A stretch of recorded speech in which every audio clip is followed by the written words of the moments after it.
videos that I like for it. So... Okay. Interesting team names. Player names, rather. I'm surprised that Tim hasn't partaken in the meme names, because... You would think so, right? No, yeah, normally he's one of the other people who just goes all in with that stuff. Like, exactly. It was a couple of weeks back, we had Comfort just swimming around. Yep, he was Comfort. Oh, and here we go. Dear. Actually starting exactly on the dot. I am impressed. Yep. Not only did it start exactly on 10 o'clock, but it started exactly 10 minutes after I loaded his stream. So it's like, there you go. That's the time zone, by the way. I know it's not 10. I know it's not 10 o'clock. No. So Brand's going to be going with his usual sniper. I was going to say usual sniper, but then he decided not to use his usual sniper. So he's going with the defense 10 attack. Yeah, defense swim speed sort of becoming a bit more common in the meta game. A lot of people liking the ability to basically just be completely immune from death, which... It's the poor man's quick respawn. Yeah, it's... Well, I mean, you could argue that quick respawn is the poor man's swim speed defense, because instead of, like, you're just permanently alive either way, but in the former case, you're not dying to begin with, so it's great. Your score looks better afterwards. Yeah, like, you don't go 20 and 20, you go 20 and 10 or something like that. It's great. Yeah, it's all based on the idea that, like, when you're swinging around with light speed, having some extra defense to make sure that you don't die to fall-off damage and whatnot makes it very, very hard to deal with. Especially weapons like, you know, the weapons that take longer to kill, like the warp shots to kill. Like, if you're moving sideways to them, it's very hard for them to actually kill you. Yep. Unless someone's real good at leading shots. Yeah, but even then, like, that's sort of the whole thing with things like the ends out, the dual scorch and whatnot. Brand taking off with an early double. That was a great push. Like, they weren't pre-firing that angle, and they probably should have been. But, you know, that's exactly what you want to see from a 10 attack with the defense. Just, like, rushing in, like, you don't have to worry about blaster shots, two-shotting you, or anything like that. You just rush in and get 3 kills. Yeah. Instead of pushing their tower, they're opting to get, like, a vice-like grip of control of the map. That, or it's just not 30 seconds yet. And, you know, I mean, yeah, either or. Either or. Excellent flank though. He's got another double set up here. He's got the sniper taken out, so once again they should be able to push the tower. That's an ink mine. You should be careful of that. That would be rather embarrassing to have on stream an ink mine death. Real quick time check. I'm at 51, 50, 49. Alright, I'm a couple of seconds behind. I might see if I can speed this up a bit. Alright. In the meantime, Brand is chilling on tower, popping that sweeting Suka. Getting just enough of the lead before the killer wheel takes him out. Come on, refresh. There you go. Alright, 28, 27, 26, 25. About 2 seconds behind me. Alright, it's close enough, whatever. Between matches, I'll try and sync up a little bit. Alright.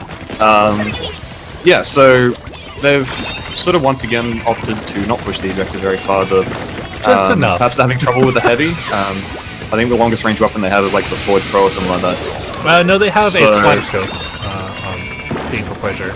Or are you talking about? Oh no, I mean I'm talking about Hammerman. Yeah. Yep. All right. So yeah, like there's splatter scope and a heavy splatling on Pwehsure, which might be holding them back a little bit, but it seems as though they're making a decent push of it now. He's doing the whole standing behind the tower to be tricky thing.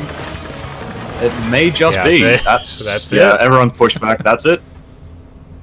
Knockout on. Well, it's a shame that we don't have any kind of thing to play it for a knockout on tower control, because then it would have been like feels so naked. Very first game.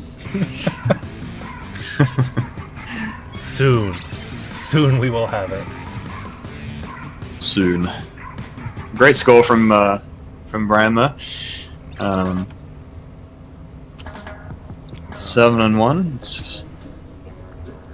You could see they were sort of going for the hardcore rushdown strat, and it might have been held off by the heavy to begin with, but at one point the flanks started coming in, and that was enough to start sealing it. So, yep, bit well of a played hammer by fist Hamra. strategy.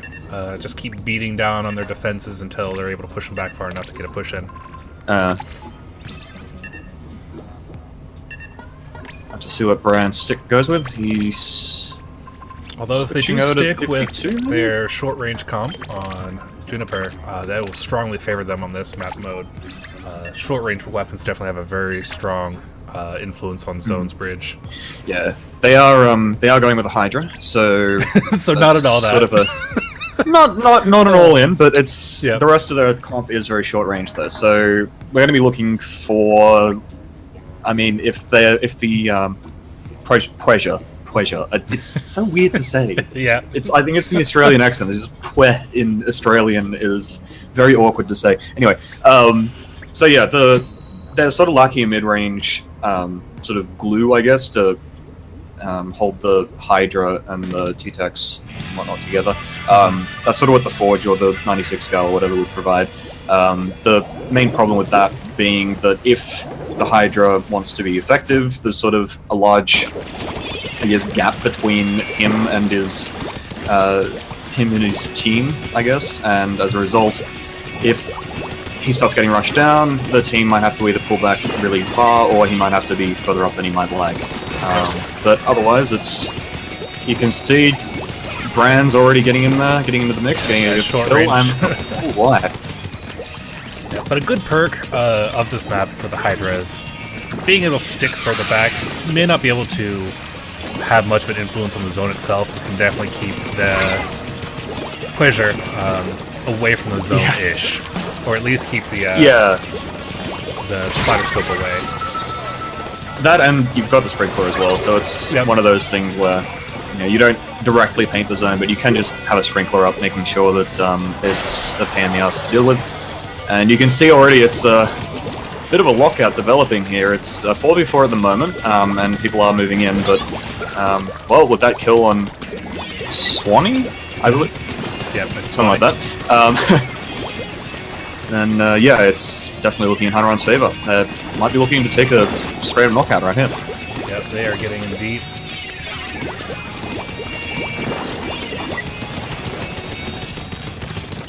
Friar Spoon is at his anniversary, so he won't be joining us. He won't be joining us tonight. Well, that's a knockout. 2 in a row. This time we actually have something. Bran once again with the single death. How disappointing. For shame. For shame indeed. Just pure feed. How dare he. That was a very long pause on Rainmaker Blackbelly. I was a bit worried there. But Rainmaker Arowana, very... kind of the opposite of Blackbelly. It's kind of hard to get that that push started just because it's so linear and yeah, but it kind of maybe has the same explosive nature of it, but it's a much more delayed. It does. Yeah. Because Blackbelly, the moment you touch that Rainmaker, you're going full throttle. In Arowana, it's a lot of contesting over the areas right outside of the middle, and then as soon as someone has control, they grab Rainmaker, and it's an explosive push all at once. I mean, to be fair, with Blackbelly, the explosiveness is partly due to the fact that you take 2 steps and get 30 points. Oh yeah, 100%. Whereas on Rainmaker, on Arowana, you sort of have to do the Flying Eagle thing to start getting any kind of double-digit score. But yeah, actually, we've seen that Pwehsure has been using a sort of a mid-range comp, and that's kind of been their undoing to this point. They switched over to a 52-10 attack frontline core, which should, assuming they can win their 1v1s, should actually be a bit more effective than the sort of 3 mid-rangers that they were having before, which might have been the reason why the knockout was so quick on the previous 2 games. And we see the splatter scope hold up in the usual location. The fight over mid is sort of going in Pwehing's favor. As we're sort of figuring it might. And there goes the Rainmaker. Let's see where it's gonna stop at 70. Okay. Yeah, at the pretty bottom reasonable of the hill. push. Yeah. The whale for the pop, but it was already popped, so whatever. A little and bit they'll of defense clear as it out of well. the base. They were definitely down the players, so having that extra pressure until, or Pwehsure, I should say, until they're able to set up. Ooh, risky push, but totally worth it for the lead. Absolutely. That's 48 is not too difficult to deal with, but at the same time it is a solid lead, and it's very possible that you do see quite often that if the defense is strong enough, especially with like a solid like sharking sort of core, which Hanran definitely has, it's very easy for them to make things happen. But Sneaking we're it through. getting a sneaky push. Almost getting it to the top of that ramp, which is really where you want to be on this map. Yeah, it's turned a decent push into a very, very strong push. That's to the point where, like, at 21, I think you actually have to get over the lip of the ramp in order to outscore that. So it's a sort of a critical number right there. Really well played there. That was, like, you know, clinical. Excellent flank brand. Yeah. And then a consequent push I was coming out of about it. to say. Yep. Textbook. We were saying textbook push, but it's also textbook reason why you don't leave the Rainmaker open like that at any point. Like, especially when that you're close. playing. Yeah, like you have someone like Brand just sort of rushing, and he's like, "Oh, a Rainmaker! I'm just going to get some points here," and that's a wipe, and looks to be a knockout. There we go.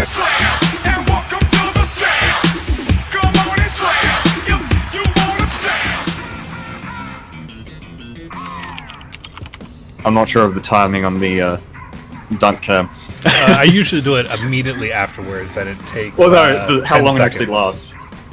Right. Okay. Yeah, I was just sort of letting it play out there. That was clean 3-0 there so far. From it is 3. Yeah, best of best 5. of Yeah. 5. What am I talking about? Yeah. Clean 3-0 there from Hanran. Very well played. Yeah, that was.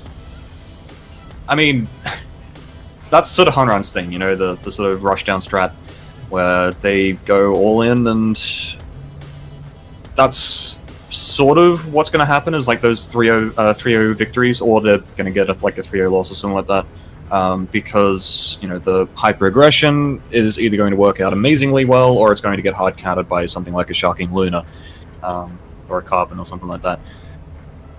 So we'll have to see what happens in future rounds. Definitely. So I think next up we are going to tune in to Gamer Advance for Team Borks. Team Borks. And All let's see. Looks like they are still fighting Kairos in round 1. Cool. All right. Just gonna grab that. Find it. There we are.